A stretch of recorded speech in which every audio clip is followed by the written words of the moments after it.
coast is a mythical goal in the aviation's history since 100 years. But why we do it, and it's so important to be able to demonstrate what these clean technologies can achieve. You know, very often when we speak of clean technologies, people say, hey, what is it? It's boring, it's too expensive, it doesn't work, it's for a niche. Well, at the end, with these clean technologies, you can have a solar airplane that is so efficient, so reliable that it can fly without any fuel day and night. And this is just the result of the best electrical motors, the best batteries, the best insulation material, the best light carbon fiber structure, the best lighting systems, as you've seen here during the landing.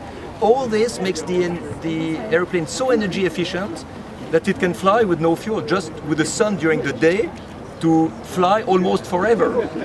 And this is what we want to demonstrate. We can achieve unbelievable things with energy efficiency and clean technologies. This is why we had this clean generation flag brought to every stopover. It was given to the governor of every state until now, and it will be given Monday to the Secretary of Energy.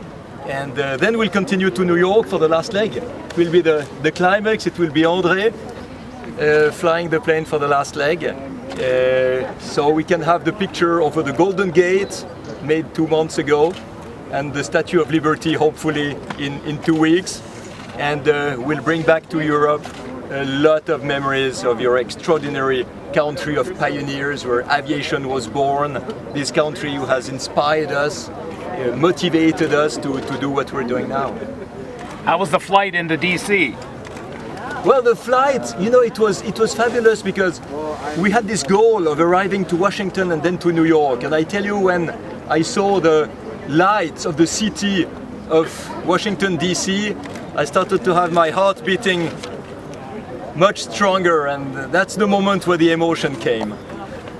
Your aircraft will be on display tomorrow at the most famous aviation museum in this country, the Smithsonian Air and Space Museum.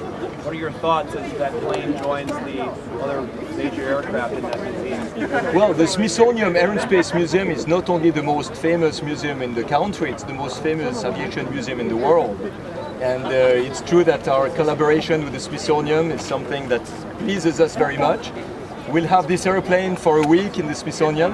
Well, I'm personally very much touched by that because I have the capsule of the balloon I used to fly around the world non-stop in 1999, which is already on display in the Smithsonian Air and Space Museum, together with the capsule of Apollo 11 and the Spirit of St. Louis. So for a short while, there will be Solar Impulse and the Breitling Orbiter 3 capsule together. So of course I'm really pleased, and maybe one day the plane will stay forever in this museum. For a Swiss project, flying across Europe is something logical. You know, we stay almost at home. Coming to America is something different. Coming to America is the highest level you can do with an airplane like that. You come to the country of the pioneers who invented aviation 100 years ago. And aviation has made now a complete cycle. You know, we can even go to the moon. And we're starting now a new cycle to fly, but with no fuel at all.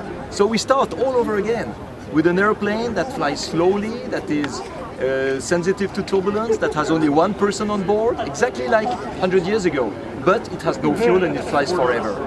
And a country like the United States has this capability of enthusiasm for innovation. And maybe this is what links Switzerland and the United States so well. It's this spirit of innovation, this knowledge that we cannot go into the future without innovation. So the Swiss people feel well in America. You know, when we contacted airports like Washington here, Dallas International Airport, just to see what can be done, I mean, where could we land? The question was not where, the question was just how. So it was evident for the airport authorities that this airplane had to come. And this is the spirit we have found all over the countries. That's the spirit we also have found at the FAA, because to integrate this airplane into the traffic is tremendously difficult. And the FAA from day one decided that I guess they wanted to help us to achieve this mission, and did everything to make it possible. And I think it was very hard, but they were so helpful. It's really something to underline. Yeah, this would have been impossible without the collaboration of the air traffic controllers and the FAA. Absolutely. We're very thankful to everything they've done to facilitate this mission. Maybe one word which is also interesting, it's true that this airplane is like being in 1915 if you compare to traditional aviation. So we had one pilot on board of this airplane, but we had a lot of virtual passengers. And these are the people who have subscribed, in fact, to our website since we departed from San Francisco. Many thousands of people who came to see this airplane visited us, and people who have their names now in this USB key, who has been his virtual passengers. Audrey's virtual passenger. And for the next flight to New York as well. For the around the world flight that you all are planning, I know you're building a second aircraft. What's going to be different in that plane, and why do you need to build a different aircraft for that? This airplane you see behind, it's a first prototype airplane. That's a test bench. That's a flying laboratory. So it was designed to demonstrate we can fly day and night, which we did 2 years ago. But it's not an airplane to travel. Certainly not over the oceans. That's the reason also why, in fact, we've limited the flight duration for maximum 24 hours. Interestingly, energy-wise, this airplane could have done the flight from San Francisco to New York non-stop, but the pilot could not. So we had to develop a different kind of cockpit to make, I would say, the life possible for many days, many nights. It will also be able to fly in clouds. It will also be able to fly in humid environments, which this airplane cannot. And that's the problem we had this morning when we were in Cincinnati with the fog. So these are the modifications that will bring to the second generation. And of course, better performance, because technology has been improving over time. Go ahead. What things in your cockpit would the average pilot recognize? Instruments, radionics, then what would be different from We have altimeters, variometers, radio, transponder, like in a normal airplane. But we all have also an instrument that we call the power management computer, which gives everything: temperature, voltage, RPM, power, everything from the engine and batteries and the MPPT and the solar cells. And we also have something really interesting that probably a lot of pilots would like to have on their airplane.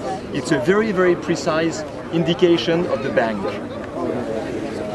Banking left or right, with a precision of 1 degree. And this has been made by the Omega company, the watch company. And we call it the Omega instrument. Yeah, I mean, exactly. It became the official name of the product. And this, on a normal airplane, would give an extremely precise indication of the bank. And I'm sure this will make its way to normal aviation.